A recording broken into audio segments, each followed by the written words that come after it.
દાદા ખાચર જેવા ભક્ત બહુ જ નિષ્ઠાવાળા હતા, સમર્પણ ભાવના હતી. આપણે જે ગાથાઓ ગાઈએ છીએ એની કે એ અનન્ય ભક્ત કહેવાય. મહારાજને બધું જ આપી દઉં, તન મન ધન પોતાનો ઘરાસ બધું આપી દઉં, છતાં પણ એને મુશ્કેલી આવી. મુશ્કેલી આવી એટલે કેવું કે આ હાથે પગે થઈ ગયા, ખાવાના દાના પણ ન મળે, એટલી બધી પરિસ્થિતિ થઈ ગઈ. અને મહારાજ આશીર્વાદ આપે, તારો ગરાસ મળશે. એટલે ગરાસ જપ્ત થઈ ગયેલો, એની જમીન જાગીર બધી હતી એ સરકારમાં જપ્ત થઈ ગયેલું. હવે તે ઘડીએ મહારાજ પાછા આશીર્વાદ આપે અને કોર્ટમાં મોકલે કે જાઓ તારું કામ થઈ જશે. જઈને પાછા આવે, રાજકોટ જવાનું, અને ત્યાંથી પછી આવે. વળી પાછા બીજી તારીખ આવે ત્યારે મહારાજ કહે છે જાઓ આજે ગોળ ધોણા ખાઓ, શુકન કરીને જાઓ, એટલે તમારું કામ ફતે થઈ જશે. ડંકો વાગી છે જોગી મહારાજની વાણીમાં. તો કહેવાનું શું છે, તો પણ પાછા આવે, ફરી દહીંને રોટલો જમાડે, ત્રીજી ચોથી વખત. એમ જ્યારે જ્યારે જાય ત્યારે મહારાજ આશીર્વાદ આપીને મોકલતા હતા. હવે એ પછી ત્યાં જઈને મુદતો પડ્યા જ કરે. અને ગરાસ એ પોતે જીવ્યા દાદા ખાચર ત્યાં સુધી મળ્યો નહીં. પણ દાદા ખાચરની સમજણમાં અને એની નિષ્ઠામાં જરાય એક રોમનો ફેર પડ્યો નથી કે શ્રીજી મહારાજ આવ્યા ને આપણે દુઃખી થઈ ગયા ને આ બધું આપણું બધું ખરાબ થઈ ગયું. કંઈ નહીં, મહારાજની ઈચ્છાથી છે, બરાબર છે, મહારાજનું છે ને મહારાજ કરતા છે. એક જ છે ભગવાનનું કરતાપણું જો આપણા જીવમાં રડ થાય તો આપણે અખંડ આનંદ થાય. સુખ આવે કે દુઃખ આવે, સુખ આપનાર એ છે, દુઃખ આપનાર એ છે. આપણને આ બધી વસ્તુનું પણ એ આપણે જ્ઞાન નથી એટલે તારા દેહભાવ આવી જાય કે અમે આટલી ભક્તિ કરી, આટલો સત્સંગ કર્યો, આટલી સેવાઓ કરીને અમને દુઃખ કેમ આવ્યું? તો બધા આગળના ભક્તો જો એમને દુઃખ આવ્યું છે, જેવા ભગવાન રામ વખતમાં થઈ ગયા, કૃષ્ણ વખતમાં થઈ ગયા છે, અને બીજા ઘણા પરોક્ષમાં ભક્તો થયા. દરેકને જે સાચે માર્ગે ચાલે એને દુઃખ આવે, બીજાને દુઃખ આવે નહીં. બીજા તો જેમ તેમ વર્તતા હોય એને શું દુઃખ છે? એમાં કહીએ તો છે જ, એ જાણે મને કહે છે અલબત્ત તમે કોલેજમાં ભણો છો પરીક્ષા થાય. આપણે કોલેજમાં ભણીએ એટલે પરીક્ષા દે ને, કોલેજ હોય સ્કૂલમાં હોય પરીક્ષાઓ લેવી જ પડે. પણ રસ્તામાં રખડતો હોય એનું, જે સ્કૂલમાં જતો જ નથી, કોલેજમાં જતો નથી, એની પરીક્ષા લેવાતી નથી, કારણ કે કોલેજમાં જ જતો નથી, પછી એની શાની પરીક્ષા? એટલે એમ જેમ આપણે એમ છે એને જેમ છે એ ભણે છે તેની જ પરીક્ષા છે, તેમ ભક્ત થાય એની જ પરીક્ષા હોય. બાકી રખડતા હોય, જેને ભગવાનનો આશરો નથી, જેને ભક્તિ નથી, એની પરીક્ષા ના હોય. પણ એ ભક્તની એવી જે નિષ્ઠા અને સમજણ છે એનો કેફ હંમેશા રહે છે. અખંડ આનંદ એને પોતાને રહે છે. અને એ રીતે આનંદમાં રહે તો એ કહે છે ને બ્રહ્માનંદનો કાયમ એને આનંદ રહે. પાછું એવું નહીં ભગવાન સુખ ને દુઃખ હોય, મુશ્કેલી હોય, ગમે તે પ્રસંગ હોય તો એક જ વાત કે મહારાજ બરાબર છે, ભગવાન રાજી છે, ભગવાન જે કર્યું સારું છે. મારે નાના આપણા પ્રભુદાસભાઈની વાત કરીએ ને, જાણે છે બધા, એને ખબર છે, ભગવાનના ભક્ત હતા. હનુમાનભાઈની જે વાત કરીએ એ ગામના જે હતા ને બહુ જ ભક્ત રાજા હતા, નિષ્ઠાવાળા હતા. અમેરિકા અને આફ્રિકાની અંદર નૈરોબીમાં રહેતા હતા. નૈરોબી ને કંપાલામાં હતા. સત્સંગ એમને ઘરે જ થાય, બધું હું મીઠા પાવે બધું એટલું બધું કરે ને ત્યાં બધી નિષ્ઠા કરે. અને બધી રીતે ભક્તિ સેવા અને બધું સમર્પણ એટલું બધું કોઈને અખંડ આનંદમાં રહે 24 કલાક.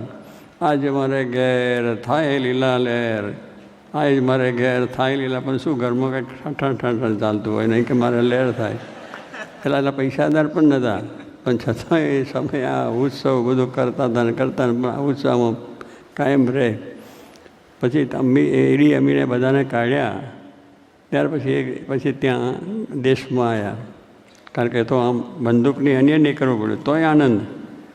બેન જે ભાગા કે અમને બેન બંદૂકની અને આમ અમારી પછવાડે પોલીસ ફરે આમ કે નીકળો, કે અમે આગળ એ પછવાડે કે ક્યારે ભડાકો કરશે એની બીક નીકળીએ તો હોય થશે. ભડાકો થાય તો વાંધો નથી, મરવાનું તો છે એક વખત, ગમે એટલું કરશું તો મરવું તો છે, મરવાનું છે જ. એટલે મરવાનો વિચાર શું આ કરવો? જ્યાં સુધી દેહ છે ત્યાં સુધી મરવાના વિચાર થાય, દુઃખના વિચાર થાય, આ થાય તે થાય. આ દેહ છે એને લઈને આપણે થાય, દેહનું અભિમાન થઈ ગયું છે આપણને કે મારું દેહ છે તો મારું માનશો દુઃખ થશે. નથી, મારું દેહ જ નથી, હું આત્મા છું, અક્ષર છું, બ્રહ્મ છું. આટલી જ માન્યતા આપણે થઈ જાય. ત્યાં દેહ છે એ હું નથી, આત્મા છે. આત્મા અંદર જે છે તત્વ, ત્યારે આપણે ચાલીએ છીએ, હરીએ છીએ, બોલીએ છીએ, એ કેમ થાય છે? અને ત્યાંથી એક આત્મા ચાલ્યો જાય એટલે ડેડ બોડી થઈ જાય ને, પછી એને ખવડાવો, એને હાર પહેરાવો, એની આરતીઓ ઉતારો, એનું બધું કરો. એ ડેડ બોડીને શું તમે હવા દાવાનો? કારણ કે એમાં છે એ શરીર તો એવું નાશવંત છે. એમાં જ્યાં સુધી ભગવાન તત્વ બેઠું છે, ભગવાનનું એ આત્મા તત્વ, ત્યાં સુધી આપણે આ બધું આનંદ છે. તો જે આત્મા છે એને કોઈ દુઃખ નથી. એ જાણે છે હું દેહ જ નથી. દેહ હોય તો દુઃખ થાય, દેહ ન મનાયું, આત્મા મનાયા કરે. ત્યાં પ્રભુદાની વાત મેં કરી તમને કે એટલું બધું હતું બંદૂકની એની, પણ તો એને ડર કશો નહીં કે મરી જશો. બરાબર, ભગવાન મરી જશો તો ભગવાનના ધામમાં જઈશું. પણ મારું બરિયાણું શું થશે, છોકરાનું શું થશે, ગરાસનું મનનું થશે, એવો કોઈ વિચાર આવ્યો નહીં. અને એ જ્યારે દેશમાં આવ્યા ત્યારે બધાએ પૂછ્યું પ્રભુદા તમે ગયા હતા ને ત્યાં નહીં, આટલા દાડા ત્યાં રહ્યા ને કંઈ પૈસાનું કંઈ આમને હાથે પગે કેમ આવ્યા? તો કે જો હું તો બધો મિલકત લઈને આવ્યો છું, પણ હાથમાં કશું છે નહીં, બેંક બેલેન્સનું કંઈ દેખાતું નહીં, તમે તો એમને આમ આવ્યા છો. તો કે જો અહીંથી ગયો તો તારે ધોતિયું પહેરીને ગયો હતો, અમેરિકા ગયો તારે ધોતિયું પહેરીને, કારણ કે તારે દેશી ગયા ને ધોતિયું પહેરી ગયો, અને આવ્યો છે પાટલું પહેરીને આવ્યો છે, માલ લાવ્યો છે કે નથી લાવ્યો. એટલે એવો એનો કેપ હતો કે આટલી મિલકત તો લાવ્યો છે ને, પૈસા નહીં, ભગવાન રૂપી મિલકત, કે મહારાજને સ્વામી મારી સાથે છે, યોગી મહારાજ મારી સાથે છે, શાસ્ત્રી મહારાજ મારી સાથે છે, એટલે મને કંઈ ડર નથી. હું ભલે આમ આવ્યો પણ મને આખા આનંદ છે. તો કહેવાનું શું કે એ કેપ, એમાં કેપની અંદર ક્યારેય એ મોરું જ ના પડે. છેટલી સુધી એનો છેલ્લો શ્વાસ ગયો ત્યારે પણ અમે ગયા હતા અને પહોંચ્યા હતા બધું. પણ એ આનંદ, એ કેપ કશું મહારાજ છે, ભગવાન છે, દેહ ધામમાં જવાનું જ છે, ધામમાં જવું છે ને ધામમાં જતા રહીશું. એટલે અમે જ્યાં છેલ્લા તારે. એટલે કહેવાનું શું કે આ નિષ્ઠાને સમજણને આશરો છે. ભગવાનનું બળ જો રાખશે તો બધું કામ થશે. ભગવાનનું બળ ના હોય તો ના થાય. પાંડવોને દુર્યોધને યુદ્ધ કર્યું, 1000 સેના એની પાસે 1000, આ પાંડવો પાસે કાંઈ હતું નહોતું. પણ કહ્યું શું? ભગવાનનું બળ. ભગવાનનું બળ એ હતું કે કૃષ્ણ મારી સાથે છે. પેલાને ભલે ને અક્ષોયોની સેના કરોડોની અંદર ઉપર મોટી સૈના લઈને આવ્યો હતો, પણ એક જ હતું. યુદ્ધ ચાલે છે તે વખતે યુદ્ધની અંદર બધી પેલી સેનાની અંદર પેલો સેનાપતિ નિમવો પડે ને લડાઈની અંદર બધું માર્ગદર્શન આપવા માટે. હવે દુર્યોધનની સેનાની અંદર પેલા ભીષ્મ પિતામાં એ બધાના પિતા હતા, એક કુટુંબી હતા.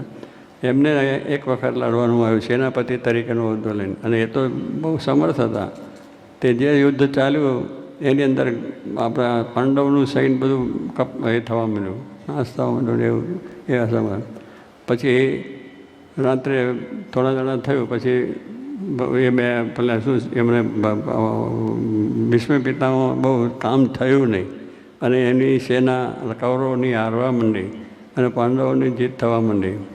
એટલે દુર્યોધન છે એ તો કૂટમટની હતું, એટલે એને કહ્યું કાં તો એના હગા છે ને એટલે એની કંઈક એના મનમાં ભાવ છે એટલે લડતા નથી, જોવે એવું લડતા નથી કે.